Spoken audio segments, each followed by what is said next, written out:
एक ऐसा मंदिर जहां देवी या देवताओं की नहीं बल्कि कुंवारी कन्याओं की पूजा होती है। आखिर क्यों की जाती है कुंवारी कन्याओं की पूजा? दोस्तों, कुंवारी कन्याओं की पूजा करने के बाद उसके साथ क्या किया जाता है, ये जानकर आप भी आश्चर्य में पड़ जाओगे। दोस्तों, कन्याकुमारी मंदिर की ऐसी हकीकत जिसे सुनकर आप दंग रह जाएंगे। हिंदू धर्म में ऐसे कई विचित्र मंदिर हैं जो अपने अनोखे रीति रिवाजों एवं प्रथाओं के लिए काफी चर्चित है। उन्हीं में से एक है दक्षिण भारत का कन्याकुमारी मंदिर, जहां कुंवारी कन्या की पूजा की जाती है। दोस्तों, दक्षिण भारत के कन्याकुमारी में तीनों सागरों के संगम पर बना ये भव्य मंदिर आज दुनिया भर में कन्याकुमारी मंदिर के नाम से बहुत फेमस है।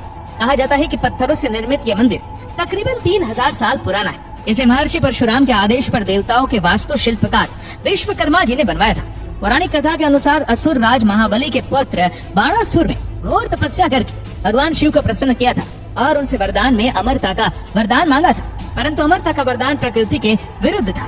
इसलिए भगवान शिव ने उससे कोई दूसरा वरदान मांगने को कहा। तब बाणासुर ने भोलेनाथ से कहा उसे कुंवारी कन्या के अलावा कोई ना मार सके। भगवान शिव से वरदान पाने के बाद बाणासुर का आतंक चारों तरफ फैल गया। सभी देवतागण उससे भयभीत होने लगे और भगवान विष्णु के पास सहायता के लिए पहुंच गए। भगवान विष्णु ने उन्हें आदि शक्ति की आराधना करने को कहा। सभी देवता गणों और ऋषि मुनियों की आराधना से प्रसन्न होकर देवी समस्त जग को बचाने के लिए धरती पर अवतार लेने को तैयार हो गई और दक्षिण के एक राजा के घर में जन्म लिया।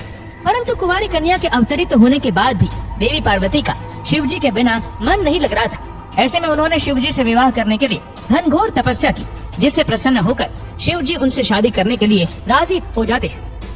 भगवान शिव तय कार्यक्रम के अनुसार बारात लेकर कैलाश पर्वत से चलते हैं। बारात कन्याकुमारी से लगभग 12 किलोमीटर दूर शुचिंद्रम गांव में ठहरी। उधर कन्याकुमारी का विवाह होते हुए तो एक सभी देवतागण परेशान हो गए, क्योंकि कन्याकुमारी का जन्म तो बाणासुर के वध के लिए हुआ था और अगर उसका विवाह हो गया तो बाणासुर का वध कैसे होगा।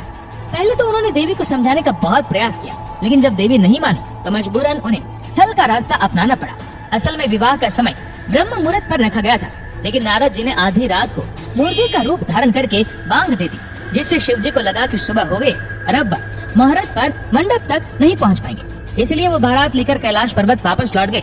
वहीं दूसरी तरफ बारात के ना आने से देवी क्रोधित हो जाती है और बारात के लिए बना सारा भोजन समुद्र में फेंक दिया, जो कि आज भी दाल चावल के आकार में कन्याकुमारी के तट पर रंग बिरंगी पत्थरों के रूप में देखने को मिलते हैं। इस घटना के बाद देवी कुमारी के दिव्य सौंदर्य की चर्चा बाणासुर तक भी पहुंची और उसने देवी से विवाह करने का प्रस्ताव भेजा। मना करने के बावजूद जब बाणासुर देवी कन्या से जबरदस्ती पर उतारू हो गया, देवी कन्या ने अपने चक्र से बाणासुर का वध कर दिया। कहा जाता है कि बाणासुर के मारे जाने के बाद परशुराम और नारद जी ने देवी से कलयुग के आखिर तक इसी जगह पर रहकर शैतानी शक्तियों से लड़ने की प्रार्थना की और देवी वहीं पर ठहर गई। उसके बाद भगवान परशुराम ने समुद्र पर एक विशाल मंदिर की स्थापना की, जहाँ कन्या रूप में देवी को प्रतिस्थापित किया गया और वो एक काले पत्थर की प्रतिमा के रूप में मंदिर में पूजी जाती है। दोस्तों, मंदिर में प्रवेश करने पर ऐसा लगता है कि मानो आज भी देवी 16 श्रृंगार करके भगवान शिव के आने का इंतजार कर रही है। साथ ही देवी ने समुद्र के भीतर उभरी जिस शिला पर शिव जी की तपस्या की थी, वहाँ आज भी उनके चरणों के निशान मौजूद है, जिसे तमिल में श्रीपद पराई कहते हैं। जानकारी के लिए बता दें कि कन्याकुमारी मंदिर का उल्लेख रामायण और महाभारत जैसे ग्रंथों से लेकर पुराण और उपनिषदों में भी मिलता है।